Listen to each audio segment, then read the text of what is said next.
Hey guys, welcome back to my channel. Please excuse the hair and please excuse the barking in the background. Today I'm going to be showing you guys what I read in the month of October. To be quite honest with you, I read so many books that I don't know how many I read and I was too lazy to count them. So I might put a counter here if I'm not too lazy to put a counter here. So let's just dive right into what I read. The first book that I read is Burn for Burn by Jenny Han and Siobhan Vivian, and I gave this book 3 out of 5 stars. I read it because I own all 3 books in the series and I kind of wanted to read them back to back to back, thinking that it was going to be a good read, but this fell really short for me. It was kind of, I guess, reminded me of Gossip Girl, even though I never really watched that show. I watched like a couple of episodes, but it's like it jumps from character to character so much that it took me a while to figure out who was who and who was in a relationship with who, and there was just a lot going on in this book. I think that's why I ultimately gave it a 3 out of 5, but I just didn't really care for it. I may continue on with it, but I'm not too sure yet. Then I participated in the Goosebumps along that Richard was hosting for October, and the first one that I read was The Headless Ghost, and I gave this 5 out of 5 stars. I really enjoyed this one. I know that I probably read it as a kid, but I didn't remember any of it, and these books for the most part are really enjoyable and they bring back a lot of memories, and it's just nice to kind of reminisce and read these. Some of them actually creep me out more than others, and I'm kind of surprised that I read some of them as a kid, but this one I really did enjoy. Going along with that same theme, I picked up The Ghost Next Door, and I think this was the 2 books that he first picked out, and this one I didn't like as much. I gave it 4 out of 5 stars. Then I decided to pick up an ebook, so I read The Girl in 6E, and that is by A.R. Torr. I really enjoyed this book. It is not for younger readers. It does have some mature content in it, but it is freaking excellent.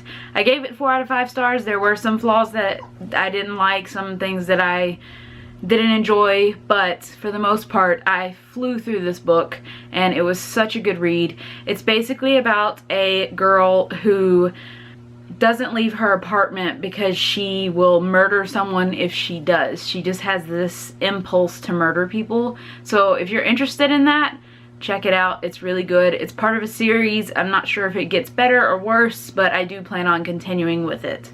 Then I read a book by Charles D. Applestein, and it's called No Such Thing as a Bad Kid: Understanding and Responding to the Challenging Behavior of Troubled Children. I read this book because of my job. Not that I had to read it, but I really wanted to. I went and saw this speaker and listened to him talk about youth and things like that, and he had his books there, so I decided to get one from him, which he did sign for me, which is awesome. But I have that book at work, so I don't have it to show you except for here. But if you're interested in that kind of thing, I would definitely check it out. It has a lot of methods and things that you can use for youth in crisis. So it's definitely great, but it's nonfiction. Some parts can be kind of boring. Some parts may not apply to your profession, but a lot of it did apply to mine. Some of it didn't, but I read through all of it and I really enjoyed it. The next book that I picked up is called This Is Where It Ends by Marie whatever this says. Let me try to, yes. However you say this lady's name, I'm not sure, but my attempts at it are failing. I did read this book. I was very conflicted with it. I ended up giving it 3 out of 5 stars. There were things I liked, things I didn't like. It deals with a school shooting in a high school.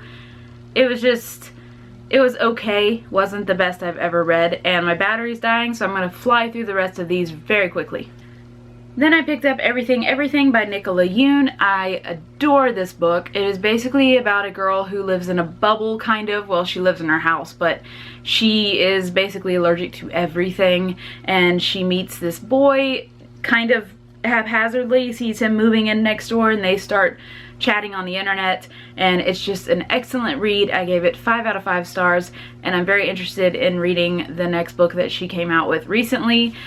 I'm gonna try to pick that up soon. After that, basically all I read was ebooks. I read Stay Out of the Basement by R.L. Stine. I gave it 3 out of 5 stars. Didn't enjoy that one as much. And then I binged Lumberjanes. So I read, I'm going to fly through these very quickly. Lumberjanes 3, I gave 3 out of 5 stars. The 4th volume, I gave 4 out of 5 stars. The 5th volume, also 4 out of 5 stars. The 6th volume, 3 out of 5 stars. 7th volume, 4 out of 5 stars. 8th volume, 3 out of 5 stars. 9th volume, 4 out of 5 stars. And the 10th volume, 4 out of 5 stars. So as you can probably tell, that kind of graphic novel is not really something that I care for a whole lot, but some of the issues are better than the others, so I think I'm gonna continue on with it, but I'm not that particularly praising it, and it's not one of my favorites, but it can be funny at times. So this is the total of books that I read, whatever that total may be, I'm not sure. But those are all the books that I read in October. It was a crazy amount of them. But like I said, my battery's dying, so I'm going to end this very quickly. Let me know in the comments what books you read this month, or if you read any of the books that I've read and what your thoughts are. And I will see you guys in my next video. Bye.